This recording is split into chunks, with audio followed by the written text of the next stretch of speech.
நான் செய்யும் வேலைகள் எல்லாவற்றிலும் நான் ஆசீர்வாதமாயிருக்க என்ன செய்ய வேண்டும்?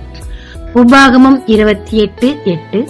கர்த்தர் உன் களஞ்சியங்களிலும் நீ கையிடும் எல்லா வேலையிலும் உனக்கு ஆசீர்வாதம் கட்டளையிடுவார். உன் தேவனாகிய கர்த்தர் உனக்கு கொடுக்கும் தேசத்திலே உன்னை ஆசீர்வதிப்பார். நிபந்தனை வசனம் 9. நீ உன் தேவனாகிய கர்த்தரின் கட்டளைகளை கைக்கொண்டு அவர் வழிகளில் நடக்கும் போது. தகப்பனுக்கு அநேக பிள்ளைகள் இருந்தாலும் யோசேப்பு மட்டுமே செல்ல பிள்ளை. ஏனென்றால் அவர் தகப்பனுக்கு ஆசீர்வாதமாக இருந்தார். போத்திபாவின் வீட்டிற்கு பொறாமை நிமித்தம் விற்கப்பட்டார். அங்கேயும் அவர் ஆசீர்வாதமாக இருந்தபடியினால் அதிகாரியாய் இருந்தார். மனைவியின் வீண் வழி நிமித்தமாக சிறைச்சாலைக்கு சென்றார். அங்கே அவர் தன் நியாயத்திற்காக போராடவில்லை, எல்லோருக்கும் நன்மை செய்தார். எனவே தயவு பெற்று அங்கேயும் ஆசீர்வாதமாய் இருந்தார். அங்கிருந்து நேரடியாக அரண்மனைக்கு சென்ற போதிலும் அதிக விவேகத்தோடு நடந்து கொண்டார். அவர் கையிடும் காரியங்களை தேவன் ஆசீர்வதித்ததினால் இந்த நாட்டிற்கு மட்டுமல்ல உலகிற்கே ஆசீர்வாதமாயிருந்தார். அது மட்டுமல்ல, தனக்கு துரோகம் செய்த தன் சொந்த சகோதரர்களுக்கே அவர் நன்மை செய்து ஆசீர்வாதமாய் மாறி போனார். இப்படியாக யோசேப்பு ஆசீர்வதிக்கப்பட காரணம்தான் என்ன? 1.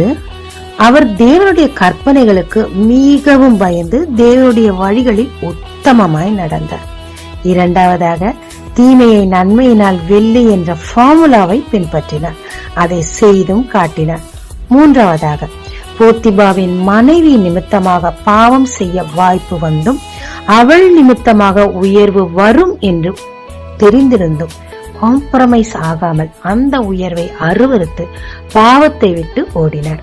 எனவே தேவனும் அவரை ஆசீர்வதித்தார். அவர் செய்யும் காரியங்கள் எல்லாவற்றையும் ஆசீர்வதித்தார். அவ்வளவு ஏன், அவர் போகும் இடமெல்லாம் ஆசீர்வாதத்தை கூட்டினார். ஆமாங்க, நாம் தேவனுக்கு பயந்து அவர் கற்பனைகளுக்கு கீழ்ப்படிந்து தீமையை விட்டு விலகி அவருக்காக நாம் நிற்கும் போது அவர் நமக்காக நிற்பாருங்க. எப்படி என்றால், நாம் கையிட்டு செய்யும் எல்லா காரியங்களிலும் நாம் போகும் இடங்களில் எல்லாவற்றிலும் தேவன் நம்மை ஆசீர்வாதமாக நிறுத்துவார். நமக்கு மட்டுமல்ல, உலகிற்கே நம்மை ஆசீர்வாதமாய் நிறுத்துவார். ஜெபிக்கலாமாங்க. தேவரீர் உமக்கு பயந்து தீமையை விட்டு விலகி உம் கட்டளைகளுக்கு கீழ்ப்படிந்து உம்மிடத்திலிருந்து நன்மையை பெற்றுக்கொள்ள, ஆசீர்வாதத்தை பெற்றுக்கொள்ள எனக்கு கிருபைத்தார். என் கைகளின் கிரியைகளை ஆசீர்வதிப்பீராக. இயேசு மூலம் பிதாவே, ஆமென். இயேசு கிறிஸ்துவின் நாமத்தில் இந்த நாளில் உங்களை ஆசீர்வதிக்கும் ஜீசஸ் விஷன்.